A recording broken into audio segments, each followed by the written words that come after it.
Hi, Bridget. Hi, Matilda. How are you doing? I'm good. I just think it's fascinating that we've already, before even getting into starting recording, we've already become quite emotional about this topic. I think as well, it's a conversation that we've picked up and put down and picked up and put down over the years. Yeah.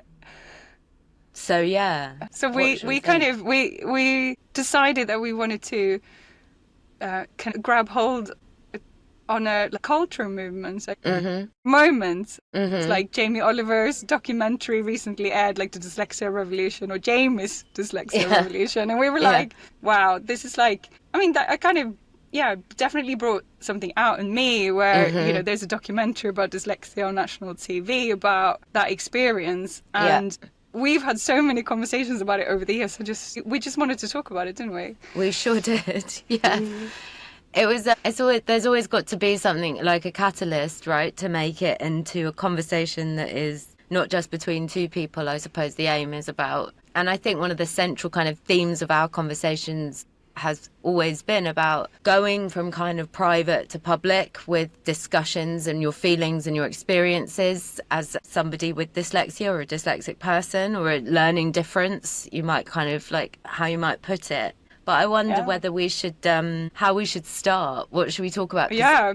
God, there's so much to talk about. I think I just kind of thinking about dyslexia, and obviously it impacts so many facets of life. But I think kind of you're actually really important for me in kind of coming out as a dyslexic at work. How so? That's incredible. That's like a true honour, and maybe we should talk about how that is, because I'd love. Yeah, I mean, in what way? Because I actually think that feeling is really mutual, and that the idea of kind of having somebody who legitimizes and listens to you, and doesn't just feel like, oh, now I can't expect you to proofread your own work or something, i.e. when we first spoke about dyslexia, it was the first time professionally and educationally as well that I didn't feel like I was a burden to somebody. I felt like a kindred spirit and understanding and an appreciation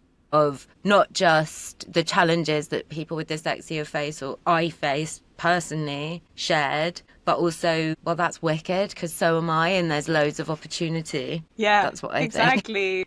And I think it was probably I'd started kind of telling a few people at work, kind of, but I wasn't kind of out and proud about being dyslexic. I'm managing director, I have a PhD, you have a PhD, and there's been a lot of things going on in my life kind of proving that I'm worthy or proving that I'm have permission to be in places, because and I'm sure we'll get to the kind of the shame around dyslexia. But I think I was kind of at a time in my career where I was like, well, nobody can argue with me that I've not achieved anything at this point. So I was which is so silly. Why should I feel like I have to prove to people that I'm worthy? But there's something so kind of deep around my experience with dyslexia that I definitely felt like I needed to kind of prove that I wasn't stupid. Yeah.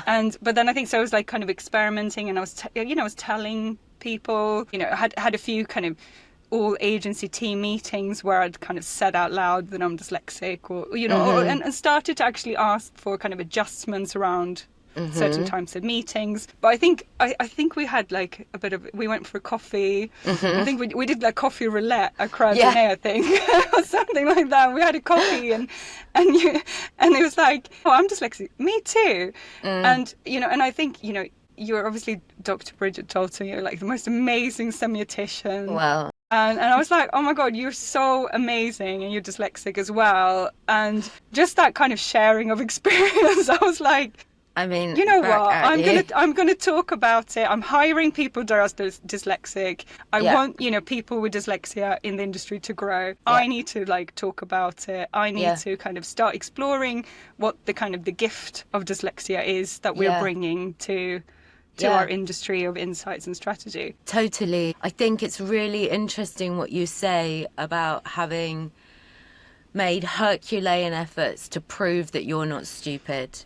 Undertake to do a PhD for crying out loud, which might actually be quite a stupid thing to do, but Absolutely. like the most stupid thing I've ever done was a PhD. Yeah, me too, most absolutely. And when people ask me if they should do a PhD, I'm basically like, I don't think it's a good idea. I know. It might ruin your life. I know. I literally never discourage anything. I mean, apart from stuff that isn't safe. But mind you, I don't think PhDs are safe.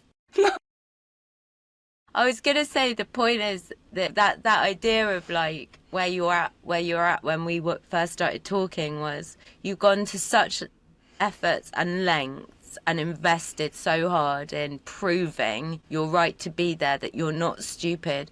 But what you're doing then is reinforcing your own vulnerability, because you're raising the expectations around yourself so that when you do, anybody can misspell things, misread things, missay things. It feels like you're already in a glass house, like a kind of double glass house, because not only do you sort of go around with a doctorate, but you're also dyslexic. So you've got this, on the one hand, like public pride, on the other hand, like private shame, and then you're like in the crosshairs of that experience. So you're double unjustified in being a person with dyslexia. It's like a incredibly difficult space to occupy, I think.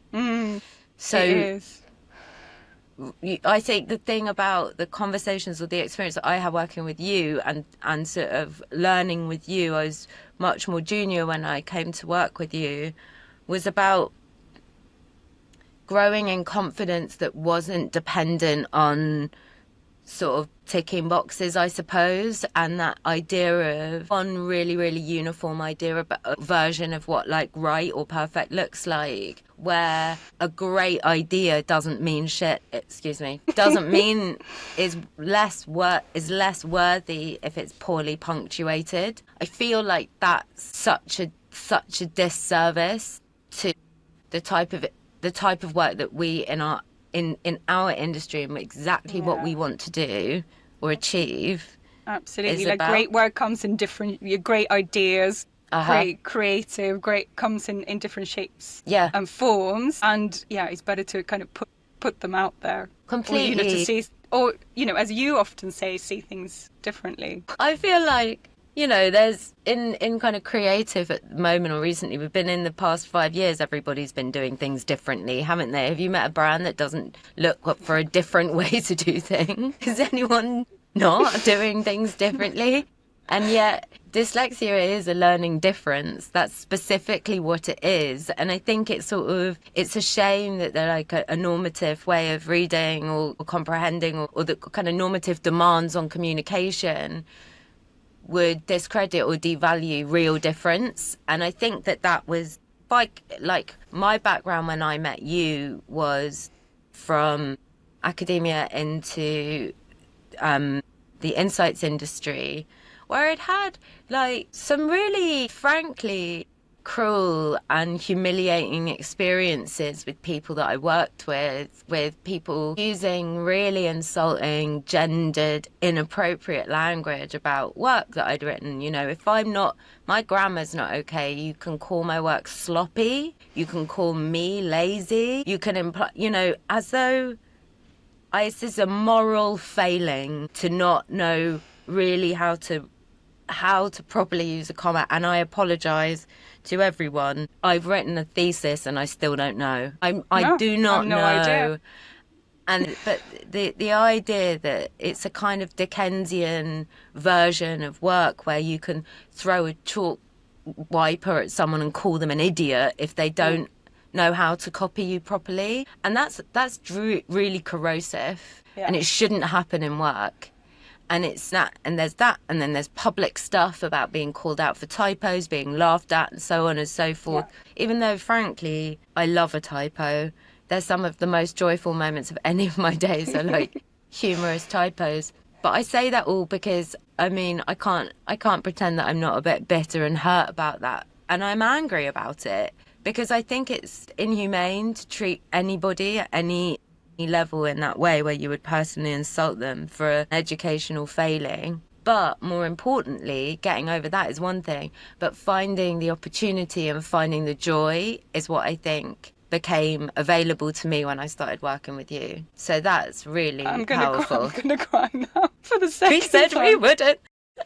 But I think, when you're talking about kind of being publicly shamed or having typos pointed out, like for me, it's like it really like goes straight to like, to use a kind of phrase used a lot in our language at the moment, like it's triggering because I think, but it takes you back. When it happens at work, even if you know that you've got a PhD, you're head of Truth Futures, I'm managing director of an agency, you kind of, but still it takes you back to like earlier. And I would say, like, I don't suffer from dyslexia. I suffer from the kind of the shame around dyslexia growing up. And actually, I mean, I grew up in Sweden. I went to school in Sweden, and you grew up here. But like Jamie Oliver talks a lot about the school experience and not having early screening for dyslexia means that so many kids are kind of just struggling along and ending up more being expelled and therefore having less opportunities in life, even like ending up in prison. Yeah. But like, what was school like for you? It was confusing. And that was the thing when I watched that Jamie Oliver documentary. What I kept thinking was, for the first 15 minutes, I had to have an argument with myself where I was watching these kids at school talking about their learning differences and their dyslexia. And the truth is, my instinct was my learnt response, which was try harder. They're not applying themselves. Just, it is hard, try harder. And absorbing that message, that's what gets triggered when you get embarrassed at work, or when somebody insults you, or when you don't even it doesn't even need to be somebody else pointing out your mistake. You know them, you see them, and you like die a bit inside, and then you think, I should have tried harder.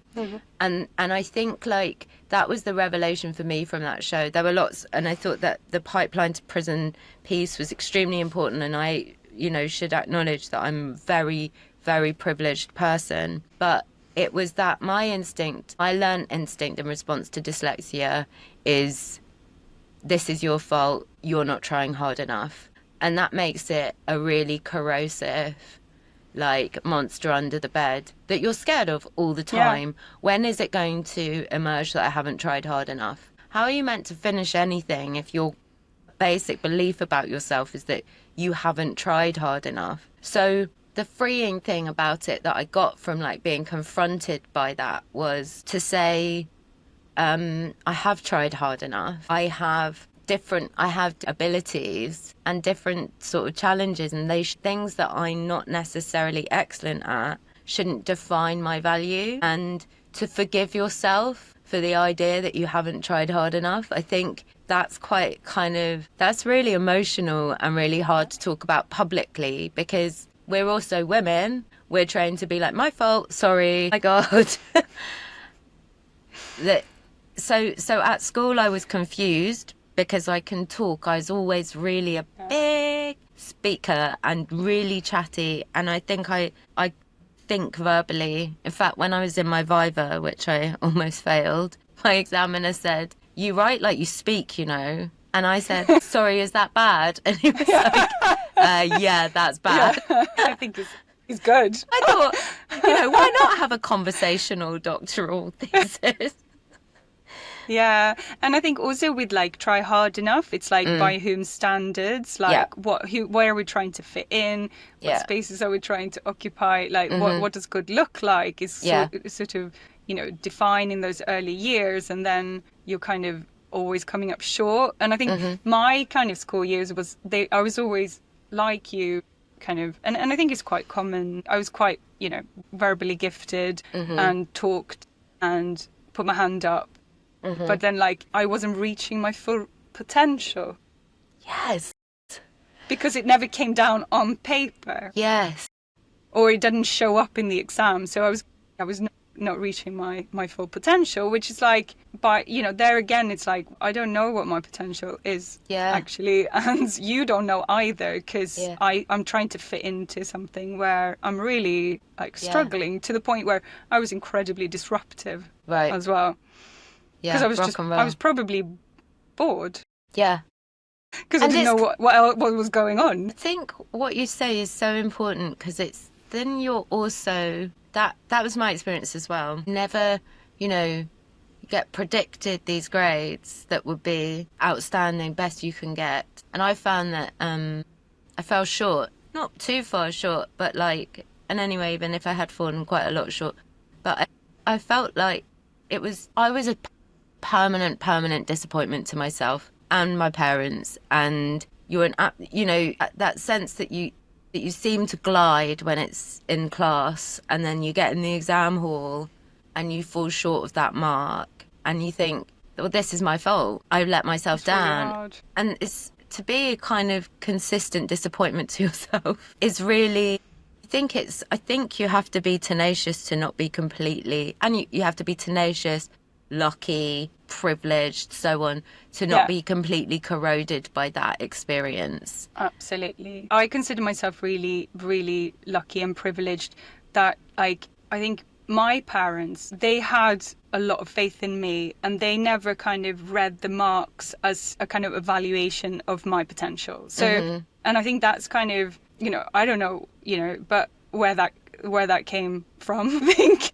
It was like, I didn't, and I think that's like I feel like my privilege is that, you know, they didn't put limit on my future. And, but I consider myself like incredibly lucky. And I know a lot of the kids that Jamie is talking to, they might not have that support from home.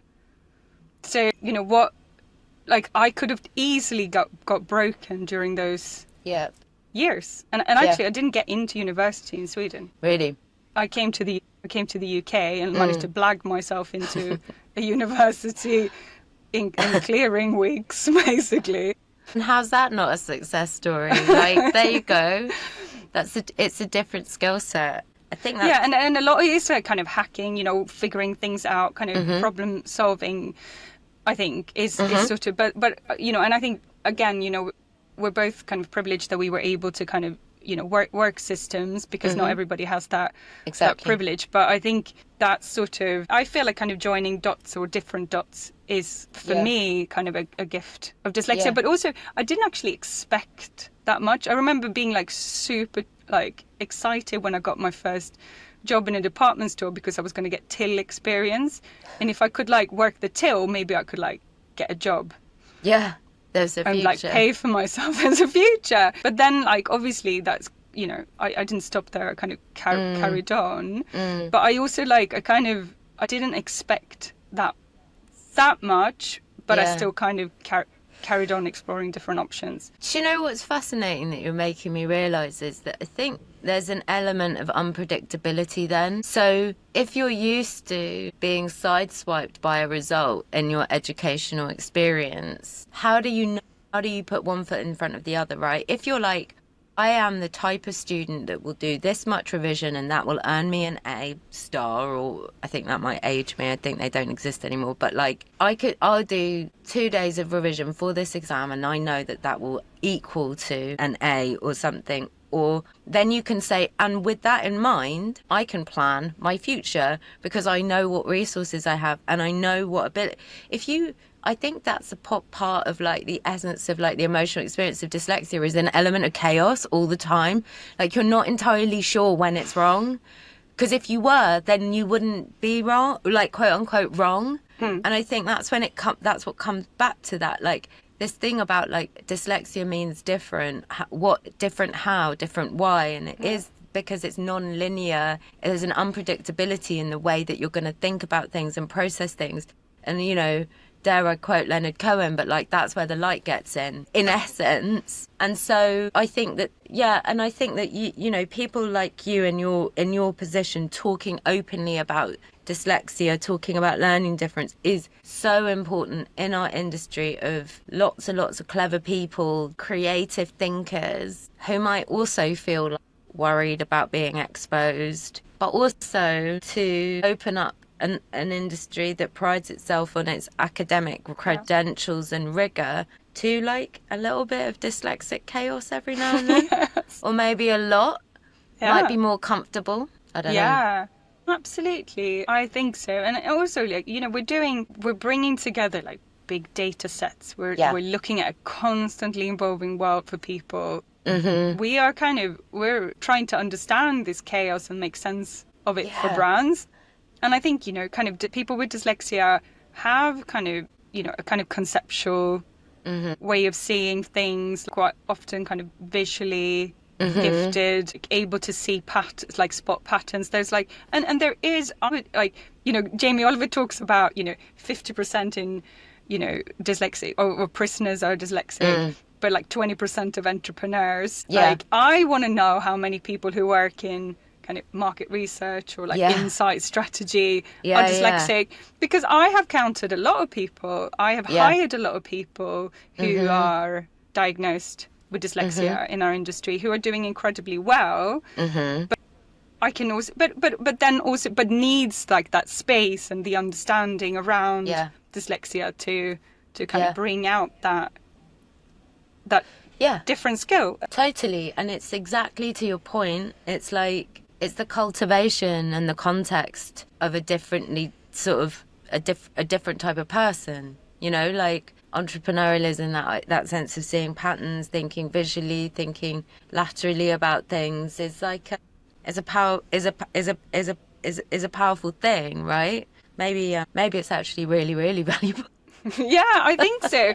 And actually, one thing that was really important for me in kind of feeling seen was, you know, our MD founder of CrowdDNA kind of sharing an article about why, you know, dyslexia is a useful kind of experience in bringing together data points. And I was like, oh, actually, like maybe it's not something I should like kind of like keep under the surface. It's something that I should be like, oh, where does this like take me? That's such a beautiful thing, because it kind of says there's a way to sort of understand a dyslexic comprehension as almost like words and numbers kind of can blend. It's the meaning you're inferring and what you take from them. And so actually maybe there is a sort of because you have a sort of slightly loosened approach to comprehension, actually the patterns appear or the synergies appear in a kind of interesting way. I certainly think from a kind of semiotic point of view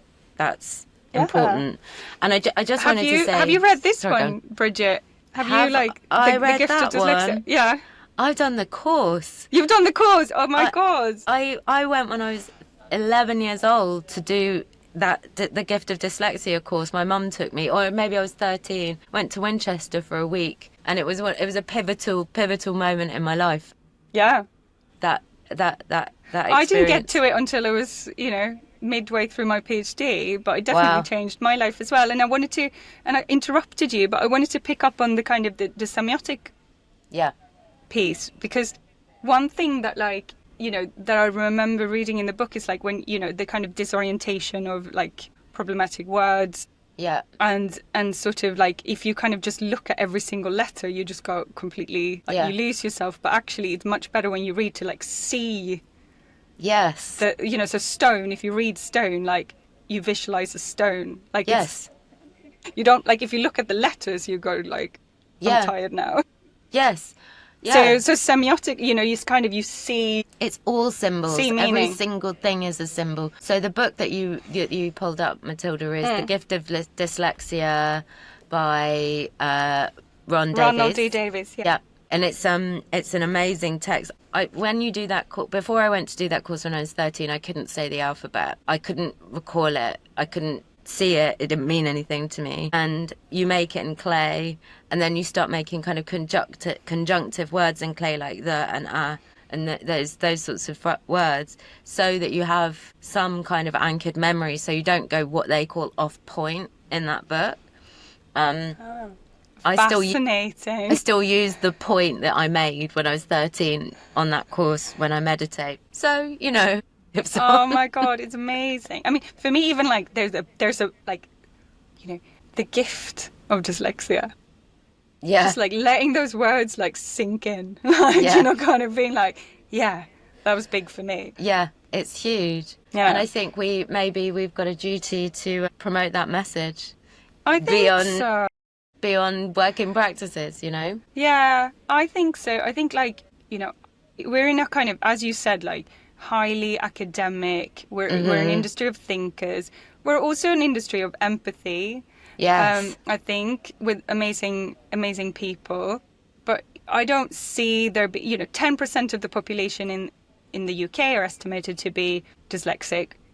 We don't know how many are in our industry, how many people who are, diagnosed or undiagnosed, because a lot of people Yeah. are undiagnosed as well, like Jamie talks about. But like, it's kind of, we want to know, we want to make people feel welcome in our industry. We want to give people the space and the comfort to be themselves without, and kind of maybe shake some of that shame where you kind of constantly like trying to hide dyslexia, and instead kind of bring it into rooms and bring the gift Yeah.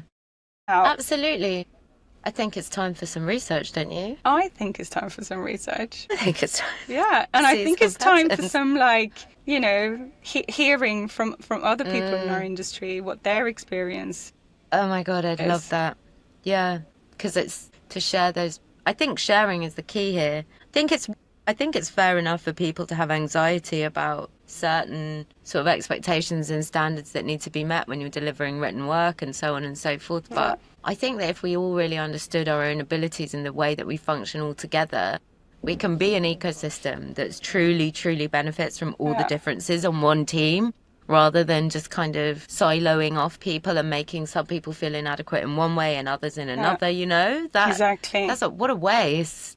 Yeah. It's there's an opportunity here, I think. It is, and I want to hear from clients as well. And I think actually one of my biggest fears, because we're in consultancy, we work with paying clients. When I started talking publicly about dyslexia, I was thinking, oh, what if clients don't feel like they can trust me, like and my work? And I've completely, I'm like, okay, if they don't want to work with me, that's fine. That's very much I'm kind of like, I've got over that now. But that was a fear for a long time. But I'm sure there's a lot of client side. Yes. Researchers and strategists who are dyslexic as well. How do we kind of create this space for difference and different brains too? Absolutely. And then we can trust each other more, you know. I sent a draft to a client. It was a draft. It got sent on and got some feedback, and it was a draft. So it had my type of spelling errors and grammatical errors. And really reasonably, one of my client stakeholders said there are quite a lot of typos in this, so not entirely, would like to see a more finished draft. And I responded to, which is completely fair enough, I hadn't realised it was going to go anyway. I said to my client, I'm really sorry about that. It was a draft. My dyslexia sometimes overcomes me, and I told her I'm dyslexic, which I'd never ever done before with a client. And she phoned me up straight away and said, so am I, and I'm really sorry, because I didn't occur to me that would get you, but I understand that it did. And we had this amazing conversation. Oh God, now about I'm crying again. Yeah. That was really strong. It was really, she just, as soon as I hit send a few minutes later, my phone started ringing and it was her. And that was powerful to think. Powerful we're just connection. people at work trying. Exactly. Yeah. And you know what? I've actually, like, if I see kind of like drafts or unfinished work, like, instead of kind of jumping in conclusion, now what I do, because it's kind of what I would have preferred, I'm like, I'm just checking that I've got the right version. Yes. Rather than kind of like going out and being like, oh, there's typos here. Because for me, it's so incredibly triggering to be, and actually my kind of first PhD supervisor that I changed from told me, like, oh, I would never have sent work like this to my supervisor. And I was like, it was a draft, Yeah.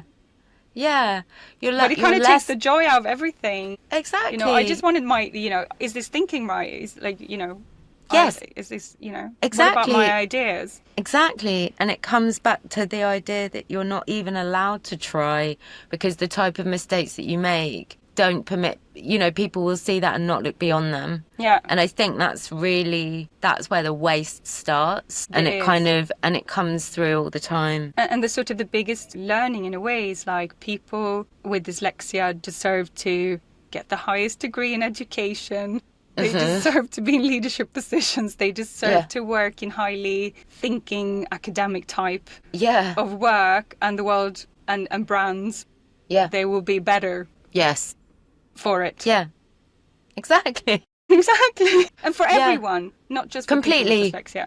I think that's the thing. It's about a blend, and I think it's about understanding each other and everybody learning from each other. And there are really, really key, like you said a moment ago, it's an empathy question, and then and a sort of intellectual exercise in opening ourselves up, being honest about our own experiences. And then I think work would be less frightening for everybody, in whatever industry you're in. And I think that would be, because you don't have to be perfect. Exactly. You don't have to be perfect.